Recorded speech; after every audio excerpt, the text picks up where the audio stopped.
नमस्कार। स्वागत है आप सभी का हमारे YouTube चैनल कालिंदी गुरुकुल पर। पिछले वीडियो में हमने सकर्मक और अकर्मक क्रियाओं को विस्तार से बताया है। आज हम बताने वाले हैं सकर्मक और अकर्मक क्रियाओं की पहचान। बहुत बार ऐसा होता है कि हम सकर्मक और अकर्मक क्रियाओं को पहचानने में कंफ्यूज हो जाते हैं, तो आज हम इसलिए सकर्मक और अकर्मक क्रियाओं को पहचानने का नियम बताने वाले हैं ताकि आपका ये कन्फ्यूज़न दूर हो जाए। तो चलिए हम जान लेते हैं सकर्मक और अकर्मक क्रियाओं की पहचान किस तरीके से की जाती है।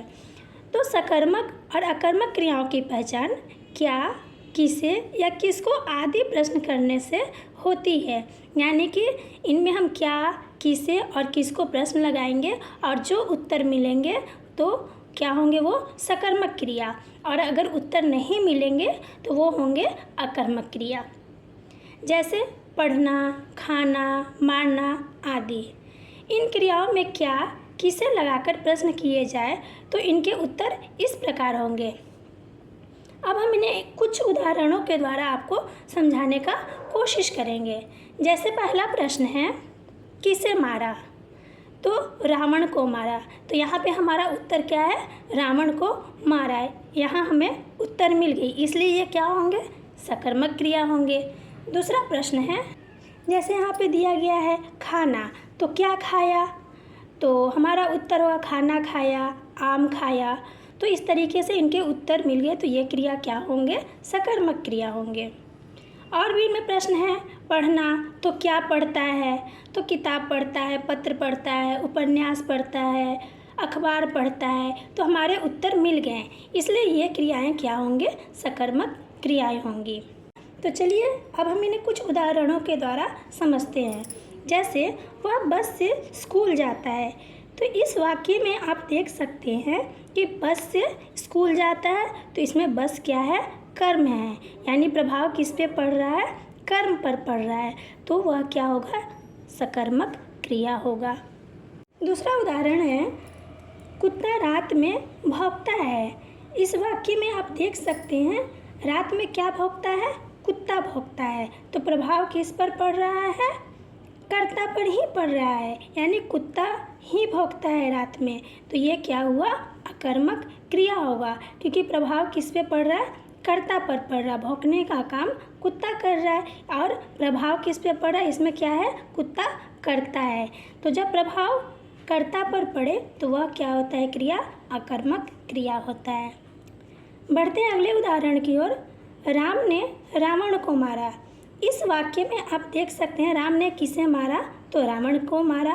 तो रावण इसमें क्या है, कर्म है। तो जब प्रभाव कर्म पर पड़े तो वह क्या होगा, सकर्मक क्रिया होगा। तो ये वाक्य क्या है, सकर्मक क्रिया होगा।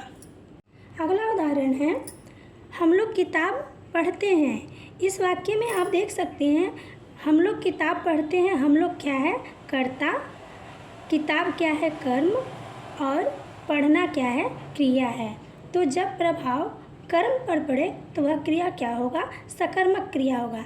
यानी हम लोग क्या पढ़ रहे हैं, किताब पढ़ रहे हैं, तो कर्म किस पे पड़ रहा है, प्रभाव किस पे पड़ रहा है, तो कर्म पर पड़ रहा है, इसलिए यह वाक्य क्या होगा, सकर्मक क्रिया होगा। बढ़ते हैं अगले उदाहरण की ओर। चिड़िया उड़ रही है। तो इस वाक्य में आप देख सकते हैं क्या उड़ रही है, तो चिड़िया उड़ रही है। तो इसके उत्तर क्या आया, चिड़िया।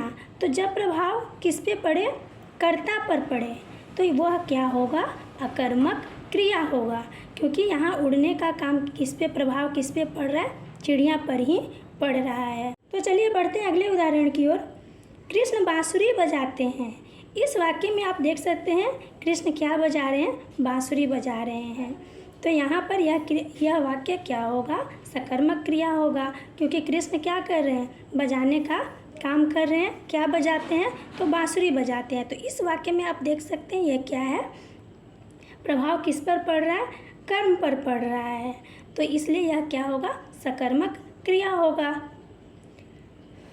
अगला उदाहरण है मनीषा आम खाती है। तो मनीषा क्या खा रही है, आम खा रही है। क्या लगाकर अगर हम प्रश्न करें तो क्या खा रही है, आम खा रही है। उत्तर मिल गए, यह क्या होंगे, सकर्मक क्रिया होंगे। दूसरे तरीके का हम बात करें तो मनीषा आम खाती है, इस वाक्य में मनीषा क्या खा रही है? आम खा रही है। तो प्रभाव किस पे पड़ रहा है? खाने का प्रभाव आम पर पड़ रहा है, तो यह क्या होगा? सकर्मक क्रिया है। मुझे उम्मीद है ये वीडियो आप सबके लिए बहुत ही उपयोगी होंगे। मिलते हैं अगले वीडियो में। धन्यवाद।